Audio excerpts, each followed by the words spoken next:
Welcome to Glamorous Stories. Don't forget to subscribe to my channel and turn on the bell for more. Sit tight and let's dive in. The chandeliers of the Aria Hotel glittered like captive constellations above a ballroom soaked in gold. It was the kind of place people chose to immortalize their fairy tales. Marble floors polished to a mirror sheen, strings of white roses spilling over the edges of crystal vases, champagne towers that shimmered with the promise of celebration. Everything was perfect. Everything was beautiful. Everything was about to detonate. Elara Quinn stood in front of the mirror in the bridal suite, her reflection still and composed, but her hands betraying her as they trembled against the silk of her gown. The dress was a masterpiece, ivory satin that clung like memory, a cascade of lace that brushed the floor like a sigh. People said she looked like a painting. People didn't know she felt like a ghost. Her best friend, Sienna, fussed over the veil, pinning and rep-inning it as if the fate of the ceremony depended on symmetry. "You're breathtaking," Sienna said, stepping back to admire her. "Lysander's going to lose his mind when he sees you." Elara forced a smile, the kind she'd perfected over months of bridal showers, family dinners, and polite congratulations. "Let's hope he still wants to marry me when he does." Sienna frowned. "Why wouldn't he? You two are perfect. Everyone says so. Everyone always said so." Elara and Lysander Cole, the power couple who'd met at a charity gala, whose love story had graced glossy magazine covers, whose engagement announcement had broken social media records. Perfect was the word people used because they didn't look closely enough to see the cracks. A knock on the door interrupted her thoughts. It was her father, looking dapper and emotional in his tailored tuxedo. "8 minutes," he said softly, voice tinged with pride. "Are you ready, sweetheart?" 8 minutes. The phrase hit her chest with a weight she couldn't name. She nodded, reaching for his arm. "Ready." But as they stepped into the corridor, a ripple of unease crept over her. It wasn't nerves, she knew what nerves felt like. This was different. This was cold. Sure. They walked toward the grand double doors that led into the ballroom, where the orchestra was already tuning for the processional. Guests turned in their seats. Photographers adjusted their lenses. And somewhere beyond those doors, Lysander was waiting at the altar with that disarming smile that had once melted her resolve. "Wait," Sienna's voice hissed from behind them. Elara turned, startled. Sienna's usually steady hands were shaking, her face pale. "I just saw Lysander. She stopped herself, swallowing hard. "You should know he was on a call." It sounded serious. "What kind of serious?" Elara asked, a knot forming in her stomach. "I don't know. He didn't see me. But I heard him say something like, 'You can't tell her about us, Aria?'" The name hit her like a blow. Aria. Her sister. The corridor tilted. The flowers blurred. The music that had seemed so romantic moments ago now throbbed like a countdown. "You're sure?" Elara's voice was barely a whisper. "I'm sure of what I heard," Sienna said. "Elara, do you want me to?" "No." Elara's voice was steady, too steady.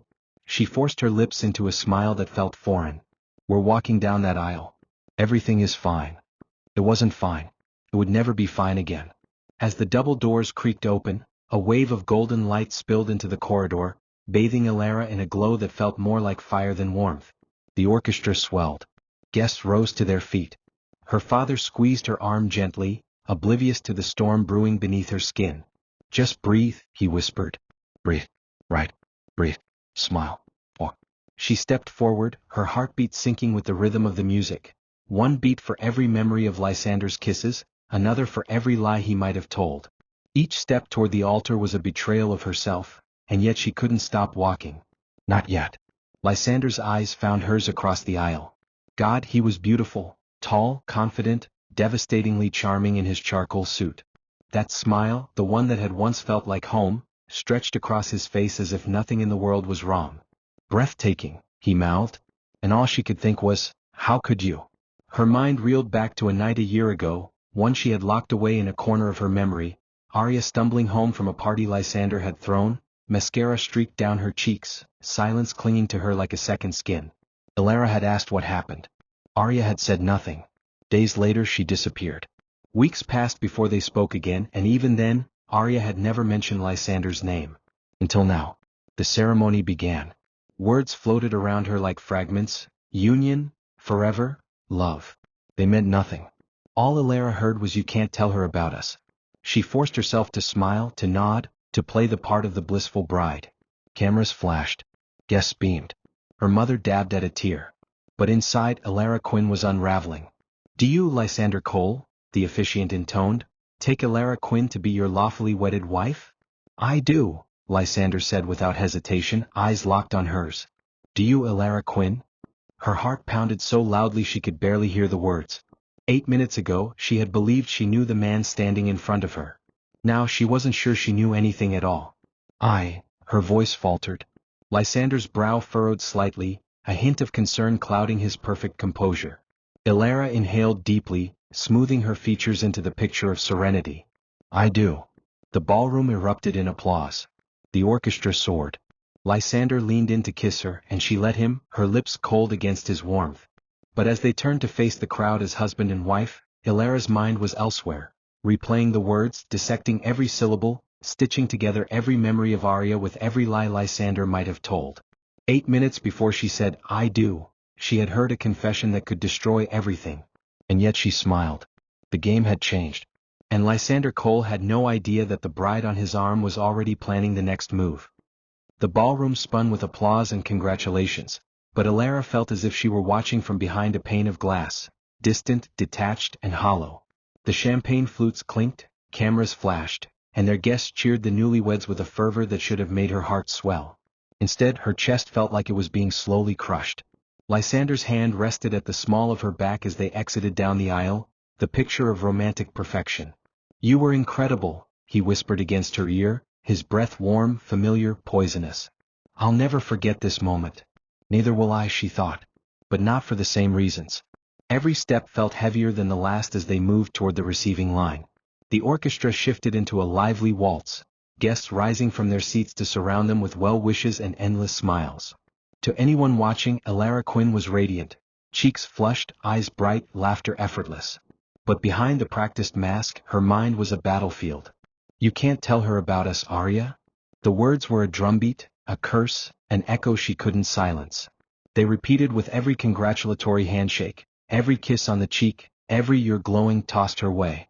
"Elara, darling, you look divine," cooed Mrs. Fontaine, one of her mother's friends, as she pressed a kiss to Elara's cheek.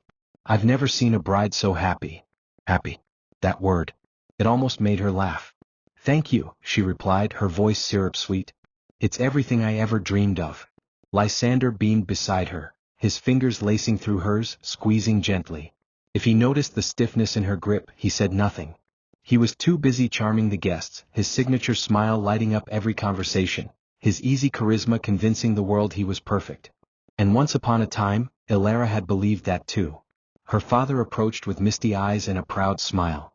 "You were wonderful, sweetheart," he said, pulling her into a tight embrace. "I'm so happy for you." She hugged him back, and for a moment the ache in her chest deepened.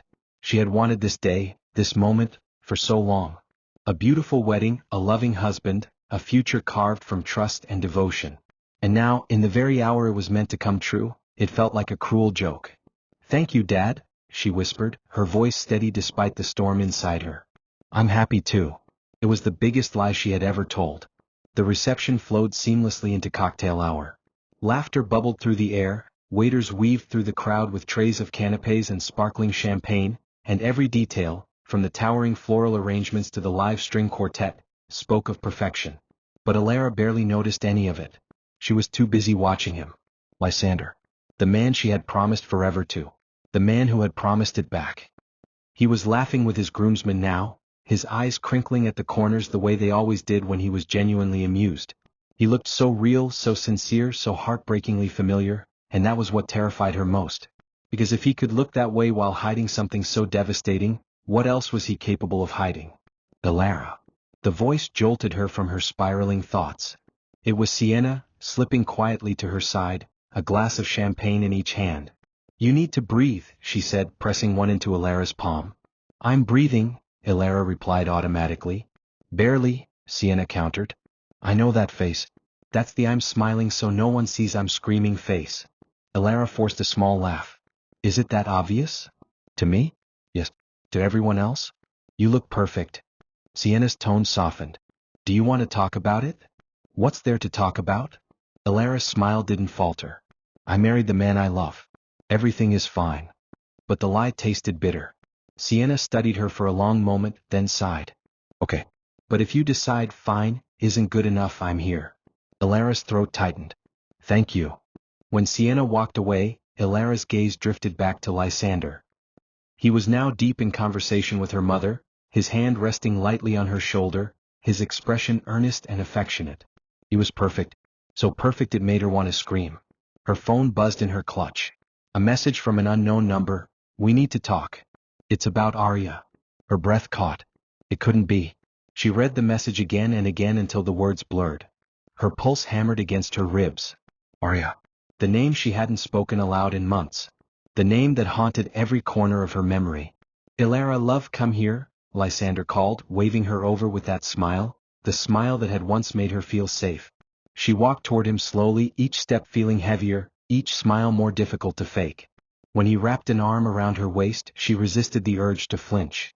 Everyone's dying to toast the bride, he said, kissing her temple. How does it feel to be Mrs. Cole? Strange, she answered honestly. Wonderful, but strange. He chuckled softly. We'll get used to it. Sus Elara. We're unstoppable. Her stomach twisted. We, the word he said so easily. But who was we now? Him and her? Him and Aria? Him and the woman she had become. A stranger in a white dress pretending her world wasn't crumbling? The hours blurred together. First dance, speeches, endless photographs, and Elara moved through them like a marionette. She laughed on cue, toasted when expected, kissed when prompted. But inside, she was dissecting every word, every gesture, every fleeting glance from Lysander, searching for cracks in the facade. And with each passing minute, denial gave way to something sharper. Something colder. Suspicion. At one point, as they cut the cake, his phone buzzed on the table beside them. He reached for it too quickly, tucking it into his jacket before she could glimpse the screen. It was a small movement, insignificant to anyone else. But to Elara it felt monumental. Later, when they danced beneath the soft glow of fairy lights, she asked quietly, "Do you ever think about the past?" He smiled down at her, oblivious to the weight of her words. "Of course. Especially the day we met." "And people from your past?" His brows furrowed slightly. "What do you mean?" "Like Aria," she said, watching his reaction closely. Lysander's grip faltered, just barely, just for a second, before his expression smoothed into calm. "Aria? Your sister? I haven't thought about her in ages." "Why?" She offered a practiced shrug. "Just curious." But inside, the answer sliced her open. He was lying. She didn't know how she knew, she just did. And if he could lie so easily about that, then everything else he had ever said was suddenly up for question. By the time the last guest departed and the ballroom fell into a hush, Elara was no longer the same woman who had walked down that aisle. The seed of doubt had taken root and was now spreading through every vein of her being. The girl who had once believed in love's permanence was gone. In her place stood someone colder, sharper, more dangerous. And as she stood by the window watching the city lights flicker beyond the glass, one thought echoed louder than all the rest. Something is wrong. And I will find out what it is. The morning after the wedding, sunlight streamed through the sheer curtains of the honeymoon suite, painting the room in soft gold. It should have been a perfect beginning. Coffee in bed, whispered promises, lazy kisses that stretched into forever. But Elara was awake before dawn, sitting at the edge of the bed, her wedding ring heavy on her finger and her mind racing with ghosts. Lysander stirred, his arms searching for her in the sheets. "Come back to bed," he murmured, voice still thick with sleep. "It's our first morning as husband and wife." Her chest tightened at the word wife. She forced a smile, one he couldn't see. "I will. I just wanted some air." He chuckled softly, pulling the pillow over his face. "Don't run away already. You're stuck with me." Stuck. The word lingered like a warning. She slipped out onto the balcony, the cool morning breeze brushing against her skin. The city below was waking up, taxis weaving through the streets, bakery doors creaking open, people moving with purpose. Life went on. But inside Elara, everything felt suspended. Her phone was still on the nightstand where she'd left it. The message from the unknown number burned into the screen. "We need to talk. It's about Aria." She hadn't replied yet. She didn't know if she could. Aria Quinn. The sister she loved, resented, protected, and lost, all at once. A year earlier, Aria had been the kind of chaos Elara secretly envied. Wild, magnetic, beautifully unbothered by the world's expectations. Where Elara was deliberate and careful, Aria was spontaneous, living on adrenaline and impulse. She chased what she wanted even when it burned her. The night it all changed had started like any other, a glittering party at Lysander's penthouse. Elara had been nervous. It was the first time she was introducing her sister to the man she thought she might marry. Aria had arrived late as usual in a dress too short and a smile too bright. "Elara, he's even hotter in person," Aria had teased, pulling her into a hug. "If you don't marry him, I might." It had been a joke. It had to be. Lysander had charmed her that night, as he charmed everyone, offering her a drink, a dance, a story. Elara had watched them laugh together, a flicker of unease curling in her chest, but she'd pushed it aside. Aria was just being Aria. Until she wasn't. 3 days later, Aria disappeared. No calls. No messages. No goodbye. Elara had panicked, calling hospitals, police stations, friends. She'd driven to every corner of the city, retracing Aria's steps. Nothing. It was as if she had evaporated. When Aria finally reappeared 2 weeks later, she was different. Quieter. Fragile. She wouldn't say where she'd been, what had happened, or why she'd vanished. Every time Elara asked, she deflected with a hollow smile and a change of subject. Eventually, Elara stopped asking. But the distance grew. Calls became less frequent. Visits stopped entirely. The sisters who had once been inseparable became strangers who shared blood and silence. And now, on the day after Elara married Lysander, that silence had been broken with a single chilling text. "It's about Aria." "Elara?" Lysander's voice pulled her back to the present. He stepped out onto the balcony, hair tousled, shirt unbuttoned, the picture of effortless charm. "What's going on?" "You're miles away." "Just thinking," she said, slipping her phone into her robe pocket. "About?" he asked, leaning against the railing. "Aria." His expression didn't falter, but she saw it, the smallest flicker in his eyes, gone as quickly as it came. "Your sister? Why?" "I miss her," Elara lied. "I was just remembering the last time she was at one of your parties."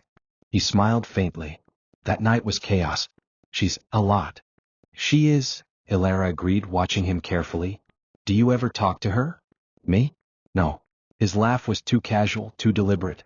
"We haven't spoken since that night." "Why?" "No reason." She offered a soft smile that didn't reach her eyes. "Just wondering."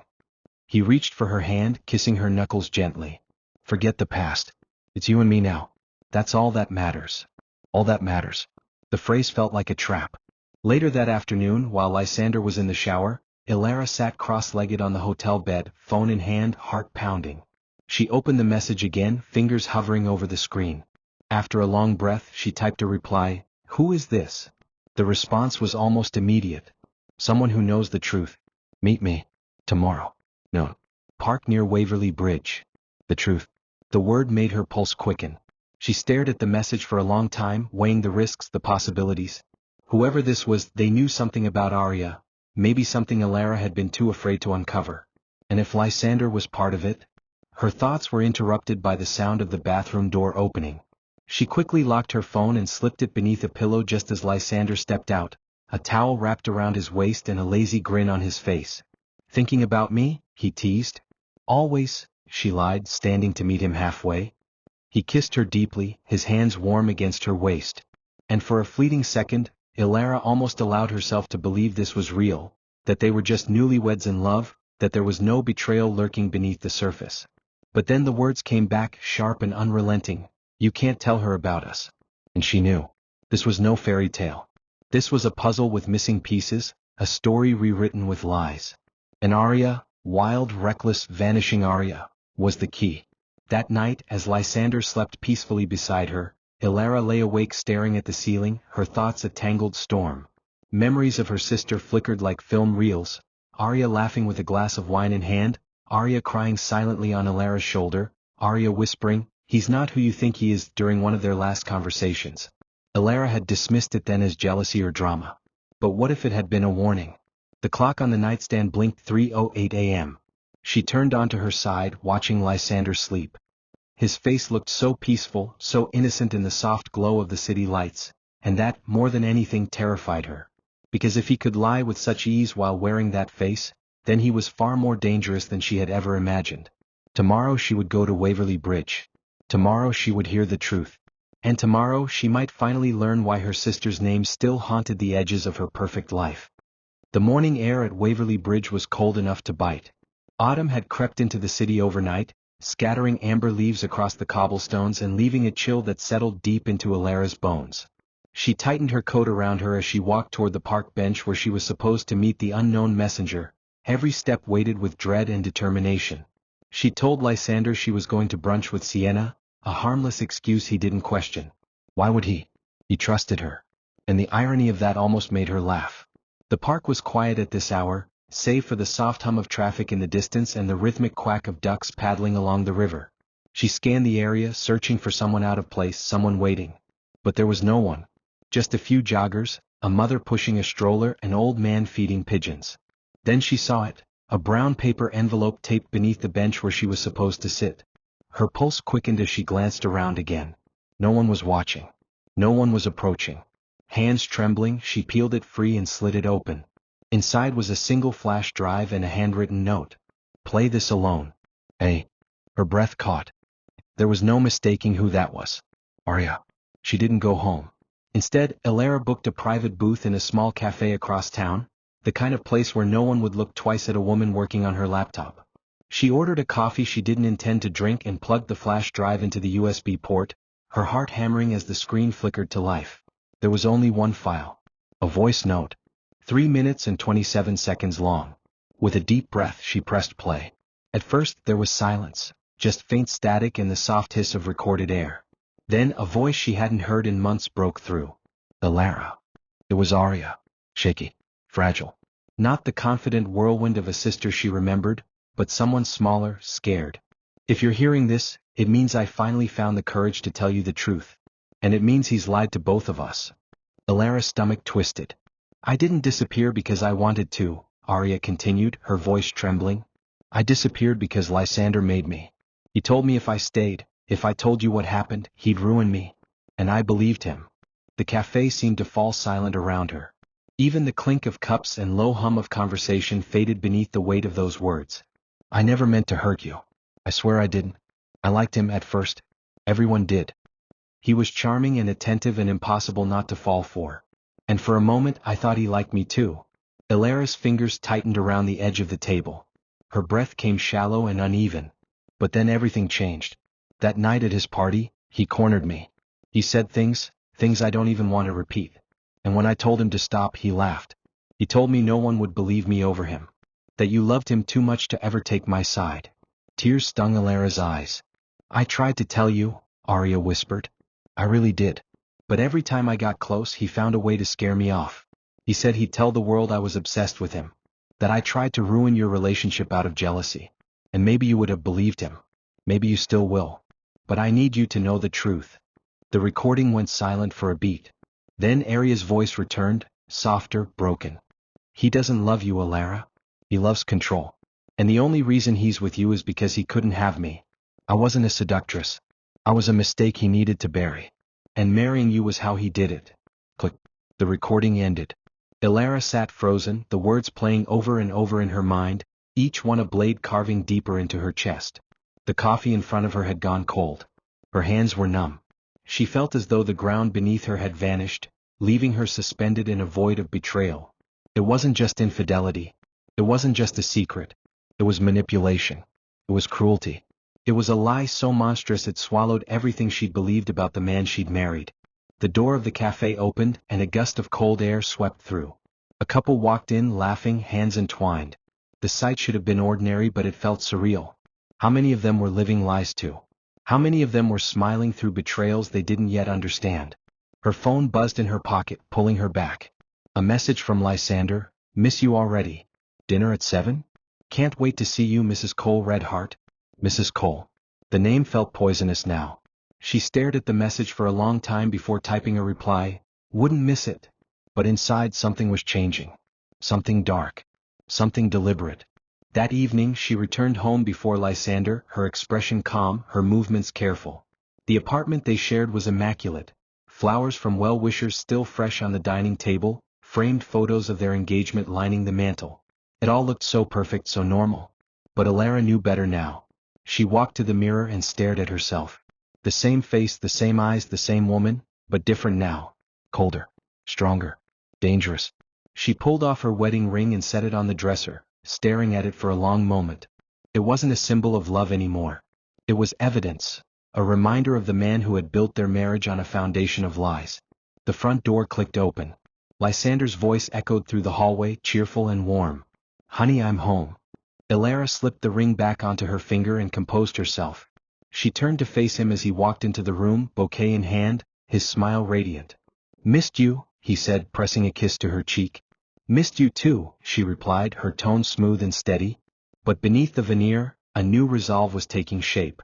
She would not confront him, not yet. She would not storm out or break down or give him the satisfaction of seeing her broken. No. Elara Quinn would play the part he expected. The loving wife, the devoted partner, the woman too blind to see. Because the longer he believed the illusion, the deeper she could dig. And when she was ready, she would burn his world to the ground. The apartment smelled like lilies and saffron, Lysander's doing no doubt. He'd ordered her favorite flowers and had something elaborate simmering on the stove by the time she walked into the kitchen. To anyone else, it was the picture of domestic bliss. The new husband cooking dinner for the love of his life, jazz humming softly from the speakers, golden light bathing their perfect home. But to Elara it felt like a stage. A carefully curated illusion. And tonight she was determined to play her role flawlessly. "There's my beautiful wife," Lysander said with that easy grin that used to make her heart stumble. He held up a spoonful of sauce for her to taste. "Tell me what you think." Elara leaned forward, lips brushing the silver as she sampled it. "Perfect," she murmured, smiling just enough. "Like everything you touch." He laughed, sliding the pot off the burner. "Flattery will get you everywhere." "Used to. Not anymore." She watched him move, confident, controlled, the same polished grace that made him irresistible to investors, party guests, and now, apparently, her sister. He hummed to himself as he chopped basil, oblivious to the storm brewing just across the counter. Every small gesture, every affectionate glance felt rehearsed now, part of a performance designed to keep her docile and adoring. And she was determined to give him exactly what he wanted. "So," he said, pouring wine into 2 crystal glasses. "Did you have a good day with Sienna?" The lie slipped off her tongue like silk. "It was wonderful. We spent most of the afternoon wedding planning for her. Apparently Marcus is about to propose." "Ah, young love," he teased, clinking his glass against hers. "Almost as good as ours." "Ours." The word nearly made her flinch. Instead, she sipped the wine and smiled, the kind of smile that had fooled entire crowds before. She would let it fool him too. As they ate, he talked, about business deals, about a potential trip to Greece, about a house he wanted to buy on the coast. And Elara listened, nodded, laughed in all the right places. But her mind wasn't there. It was back in that cafe, listening to Aria's trembling voice, and further back still, to every moment she'd chosen to ignore her instincts. When dinner was done and the plates cleared, Lysander pulled her close on the sofa. "I still can't believe we're married," he whispered against her neck. "I keep expecting to wake up and realize I dreamed the whole thing." She tilted her head, letting him kiss the skin beneath her ear. "It's real," she said softly. "We're real." And in a way they were. Real lies. Real manipulation. Real betrayal. "Do you ever think about the future?" she asked, her tone light, curious. "Every day," he replied without hesitation. "I think about the house we'll build, the family we'll have. About how we'll grow old together." She traced a lazy circle against his chest with one finger. "And about the past?" He hesitated, just a fraction of a second, but she noticed. "Sometimes," he said. "But the past doesn't matter anymore. It's just noise." "Even if that noise came back?" she pressed, watching his reaction carefully. His hand stilled on her waist. "Why would it?" She shrugged, feigning nonchalance. "I don't know. People resurface. Stories resurface. It happens." Lysander's expression softened into a smile that didn't quite reach his eyes. "Well, if anything ever did come up, we'd face it together. Right?" "Of course," she said, her smile flawless. "Together." Later that night, when he was asleep beside her, Elara slipped out of bed and padded into the living room. The city glowed beyond the floor-to-ceiling windows, skyscrapers rising like jagged promises against the night sky. She stared out at it, clutching a glass of water she didn't drink, and whispered to herself, "Let him believe I don't know." The words felt like a vow, a declaration, a seed of something much bigger than anger or heartbreak. She knew confronting him now would be pointless. He'd deny it, twist it, turn it into a misunderstanding, or, worse, make her question her own reality. Men like Lysander thrived on control, and she would not give him the satisfaction of watching her unravel. No. If she was going to destroy him, she had to do it on her terms. And that meant patience. She thought of Aria again, her laughter, her recklessness, the way she used to call Elara the strong one when they were kids. It was ironic now because Aria had been the one to run, to hide, to protect herself. Elara hadn't. She'd walked willingly into the trap. But strength wasn't about never falling. It was about how you rose once you hit the ground. And she was going to rise. The next morning she woke before Lysander, showered, and made breakfast, just like the picture-perfect wife she was pretending to be. When he walked into the kitchen, he wrapped his arms around her waist and kissed her cheek. "You're spoiling me," he murmured. "You deserve it," she lied, plating his eggs. They ate together, talked about nothing, and planned a weekend getaway like any normal couple. Every word she spoke was measured, every glance calculated. And with each passing moment she felt herself becoming someone new. Someone sharper, someone colder, someone capable of doing what needed to be done. It wasn't easy. Every time he touched her, her skin crawled. Every time he smiled, bile rose in her throat. But she didn't let it show. The mask had to stay perfect. Because soon she would weaponize that perfection. That afternoon she stood in front of the mirror again. The same mirror she'd stared into the morning of their wedding. Only now the woman staring back wasn't trembling. She wasn't scared. She wasn't broken. She was plotting. "You don't know who you married," she whispered to her reflection, a faint smile curving her lips. "But you're about to find out." Her phone buzzed on the counter. Another message from the unknown number. "Did you listen?" Elara typed back, "Yes. And I believe you." Seconds later, another message appeared. "Then we need to talk again. There's more you don't know." Elara's pulse quickened. More. Of course there was more. With men like Lysander there was always more. She deleted the thread and tucked the phone into her pocket just as Lysander walked into the room, grinning as though nothing in the world could possibly be wrong. "Dinner with my investors tonight," he said, slipping on his cufflinks. "I want you there. You're my good luck charm." She turned, smiled sweetly, and kissed his cheek. "I wouldn't miss it." And as he walked out the door, Elara's reflection caught her eye again. The same flawless smile, the same calm eyes. But behind them something dangerous gleamed. This was no longer a story about betrayal. This was the beginning of her revenge. And every perfect smile would bring her one step closer to burning his carefully constructed world to the ground. The night of the investors' dinner shimmered with opulence. Crystal chandeliers dripped light over polished mahogany tables, violins murmured in the background, and glasses of vintage champagne sparkled like liquid gold in every hand. It was the kind of event Lysander thrived in. Power disguised as elegance, deals struck over dessert, secrets exchanged behind polite smiles. Elara had attended dozens of these soirees before, always as the proud partner, the woman on his arm whose grace softened his ambition. But tonight everything felt different. Every compliment tasted like poison. Every handshake reeked of hypocrisy. And every time Lysander's hand grazed her lower back, she had to resist the urge to flinch. "Breathtaking as always," Lysander whispered in her ear, his lips brushing her skin. He had chosen her gown, crimson silk that clung to her like sin, and his satisfaction was clear in the way his eyes roved over her. "I swear, every man here envies me." She smiled sweetly, leaning in just close enough for the cameras. "As they should." He laughed, oblivious.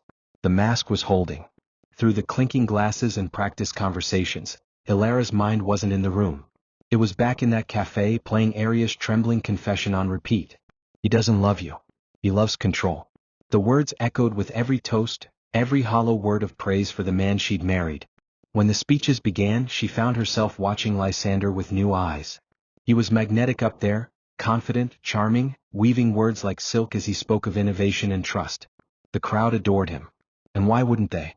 They didn't know who he really was. But Elara did. She sat with her hands clasped in her lap, smiling when appropriate, laughing when expected. And as the evening stretched on, a strange calm settled over her. She had been angry, heartbroken, betrayed, but now she felt something colder, sharper. Resolve. She would not confront him with rage. Rage was messy, predictable, easily dismissed. No, she would use the very tools he had honed, charm, patience, performance, and she would make them her weapons. The first opportunity came halfway through dinner, when the conversation turned to love. An older investor, rosy-cheeked from wine, lifted his glass toward the couple of the hour. "To Lysander and Elara," he declared. "May your love burn brighter than any empire you build." Applause rippled through the room. Elara rose gracefully, placing her napkin on the table. If I may, she said, her voice calm, confident. Dozens of eyes turned to her. Lysander's did too, warm, curious, oblivious. Of course, darling, he said, gesturing for her to speak. She stepped forward, letting the weight of the room settle around her. I've been thinking a lot about vows lately, she began. How they're not just promises made in the glow of love, but tests, forged in fire, shaped by the choices we make when no one's watching. A hush fell over the room. Lysander smiled proudly, assuming she was about to wax poetic about their love story. When I stood before you all and promised to love Lysander, she continued, turning to face him, I did so with my whole heart. I promised to cherish him as he is, to trust him, to believe in him. And most of all, she paused, meeting his eyes, I promised to love him as deeply as he has loved my family. There was a murmur of approval from the guests. They heard sincerity. Lysander heard devotion.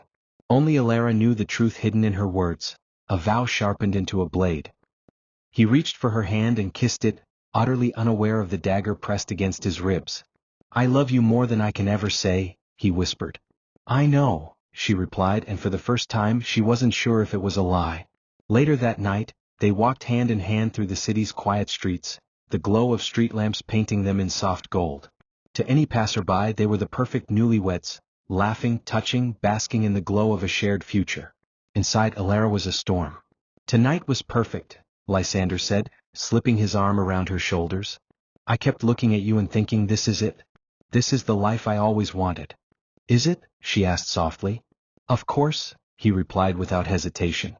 You and me building a future together. It's everything. She stared at him for a long moment, searching his face for any crack, any hint of guilt. There was nothing. Just that same devastating charm, that same practiced warmth. He believed every word of his own performance, and maybe that was the most dangerous part. When they reached home, he poured them each a final glass of wine. They curled up on the sofa, feet tangled beneath a cashmere throw, the city stretching endlessly beyond their windows. Do you ever regret anything? She asked quietly, swirling the wine in her glass. Regret? He thought for a moment. No. I believe everything happens for a reason. Even mistakes? Especially mistakes, he said with a smile. They lead us to where we're meant to be. She nodded slowly, hiding the storm behind a serene expression. I suppose you're right. When he finally drifted off to sleep, Elara remained awake, lying on her back and staring at the ceiling. The vow she had spoken that night replayed in her mind, the words that sounded like devotion but dripped with venom beneath the surface. I promise to love you as deeply as you've loved my family.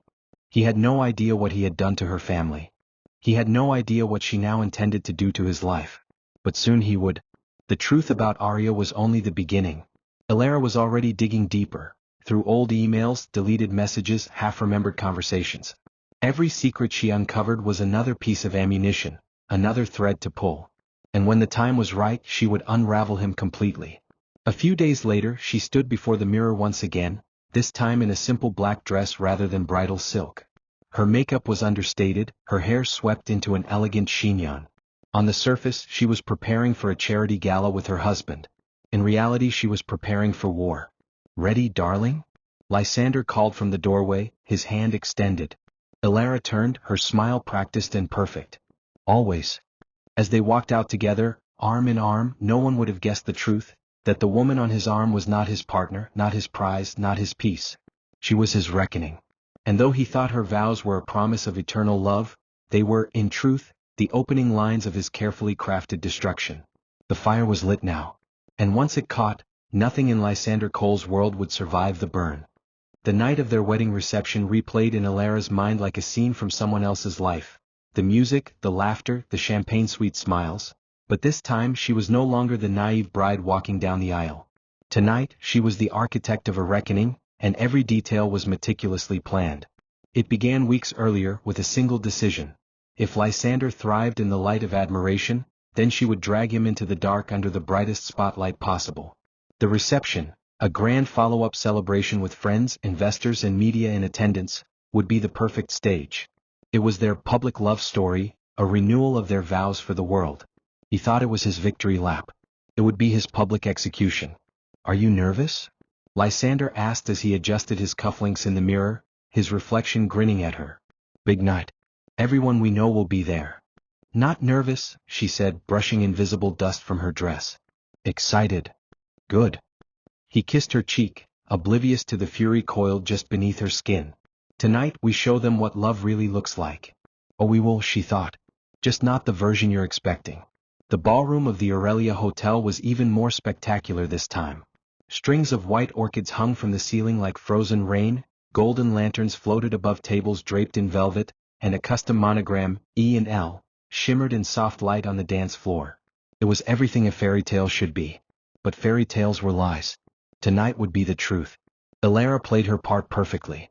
She greeted guests with grace, posed for photographs with practiced ease, and even shared lingering kisses with Lysander under the chandelier. If anyone noticed the tightness in her smile or the way her fingers curled slightly when he touched her, they didn't say a word.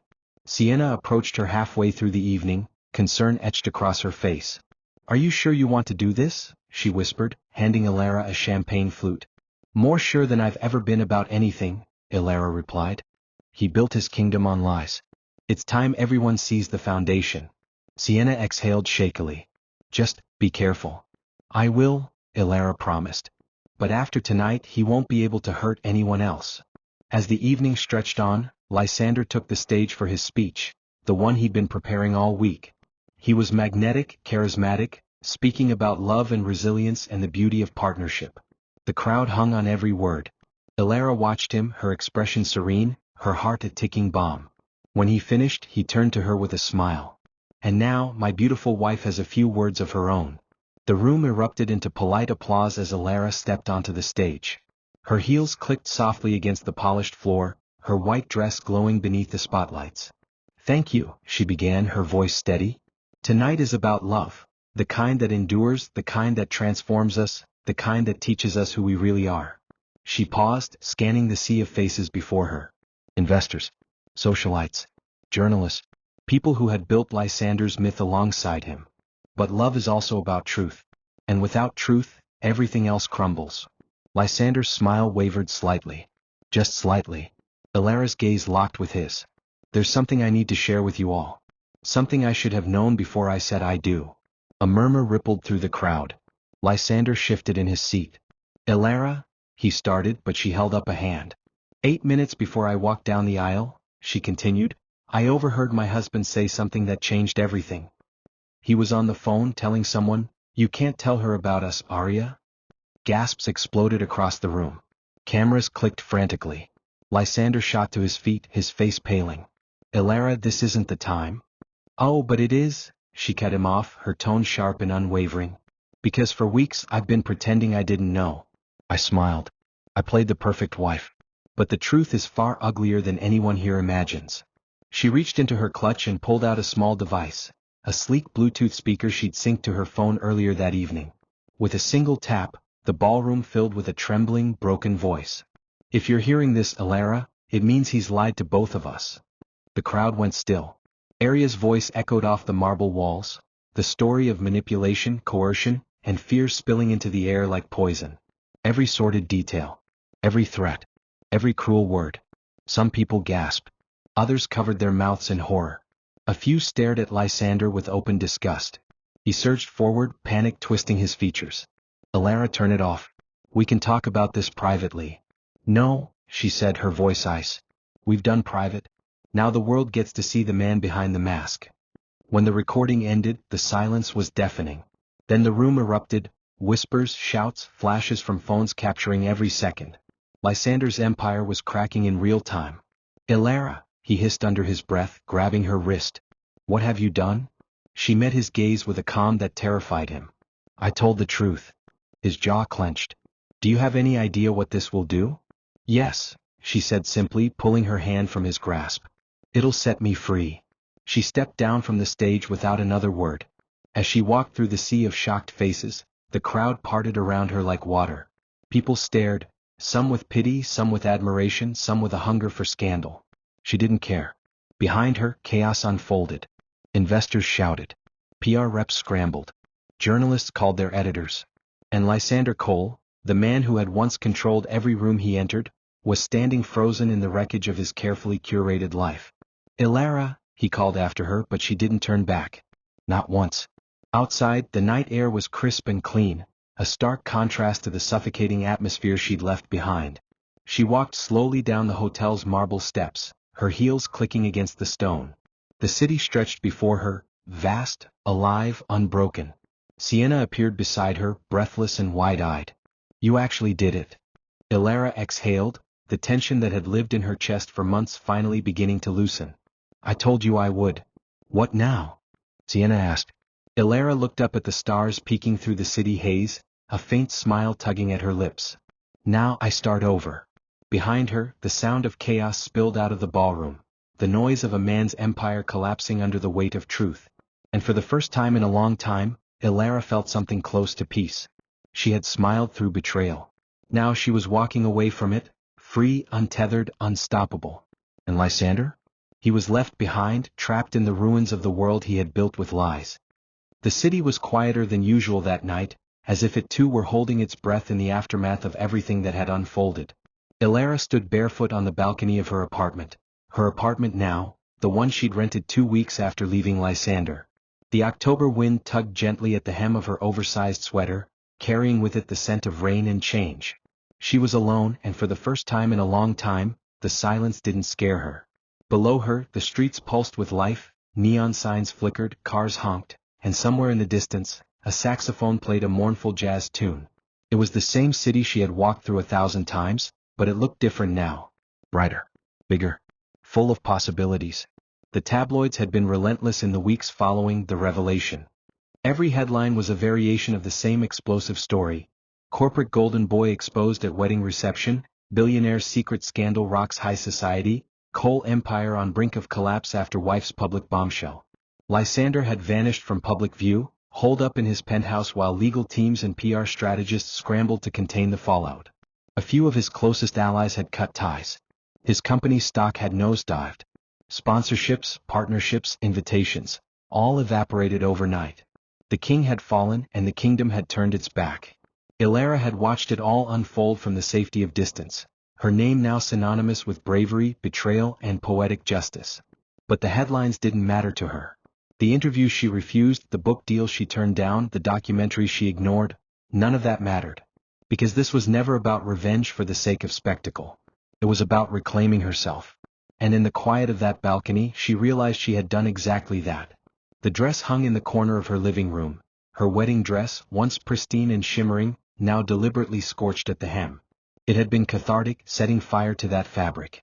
She had done it the night she left the house they shared, watching as the flames licked away the last remnants of the girl who had believed in fairy tales. Now it was a piece of art, a relic of the life she had outgrown. A reminder that from ashes, something stronger always rises. She sipped from a glass of wine and sank into the armchair by the window, scrolling through her phone absently. Messages flooded her inbox daily, strangers thanking her for her courage, women sharing their stories, journalists begging for interviews. She responded to none of them. The only messages she cared about were from Sienna, who checked in every day, and from her parents who had finally stopped asking when she was going to fix things with Lysander. But tonight there was a new message, one that made her heart thud gently against her ribs. "Aria, you did what I couldn't. Thank you, sister." For a long time, Elara just stared at the screen, her throat tightening. Aria had been quiet since that voice note. Elara hadn't pushed. She knew healing took time and some wounds were too deep for words. But this message, short, simple, sincere, felt like the first step toward something neither of them had believed possible: forgiveness. Elara typed back slowly. "It's not over yet." A reply came minutes later. "Then let's finish it together." Tears pricked the corners of her eyes, but they weren't the same tears that had stained her pillow in the weeks after the wedding. These were lighter, cleansing. The tears of a woman who had been broken and rebuilt herself piece by piece. A knock at the door pulled her from her thoughts. When she opened it, Sienna stood there holding a bottle of wine and 2 paper bags. "I brought takeout," Sienna announced, pushing past her into the apartment. "Because queens who burn down empires deserve dumplings and Sauvignon Blanc." Elara laughed, an easy, genuine sound she hadn't made in months. "You're ridiculous." "And you're glowing," Sienna countered, setting the food on the counter. "Seriously? I don't think I've ever seen you this free." "Because I am," Elara said, settling onto the couch. "For the first time I'm not pretending. I'm not performing. I'm just me." "Just you is pretty extraordinary," Sienna said, raising her glass. To new beginnings. Elara clinked hers against it. To rising from the ashes. Later, after Sienna had gone home and the apartment had fallen back into silence, Elara returned to the balcony. The city stretched endlessly before her, a canvas waiting to be painted anew. She thought about everything that had brought her here, the betrayal, the lies, the humiliation, the fire. And instead of bitterness, she felt gratitude. Because without the destruction, there would have been no rebirth. Her phone buzzed again, another message from Aria. Aria, he's trying to reach me. I think he's scared. Elara's lips curved into a slow, deliberate smile. Good. Let him be scared. Let him feel even a fraction of the powerlessness he had inflicted on them. She typed back, he should be. Pause. Then another message, what's next? Elara's fingers hovered over the keyboard. She didn't know the full answer yet. Maybe they would pursue legal action. Maybe they'd expose the rest of his secrets. Maybe they'd simply live their lives without him and let that be punishment enough. Whatever it was, it would be on their terms, hers and Aria's. And that was enough for now. She set the phone down and leaned on the balcony rail, breathing in the cool night air. Somewhere deep inside her, beneath the scars and the rage and the memories, a spark of something new was growing. Not vengeance. Not hatred. Something fiercer, quieter, more enduring. Power. She had thought Lysander was the story. That their marriage, and its destruction, was the defining arc of her life. But she was wrong. It was only the prologue. The real story began here, on this balcony, barefoot and free, with the city spread out like an unwritten chapter before her. 8 minutes before I said I do, she whispered to herself, I heard a confession that could destroy everything. She smiled, not the brittle, broken smile of a woman pretending, but the soft, knowing smile of one who had survived. And thank God I did. Because it had destroyed the life she thought she wanted. But in its place, it had given her something far greater.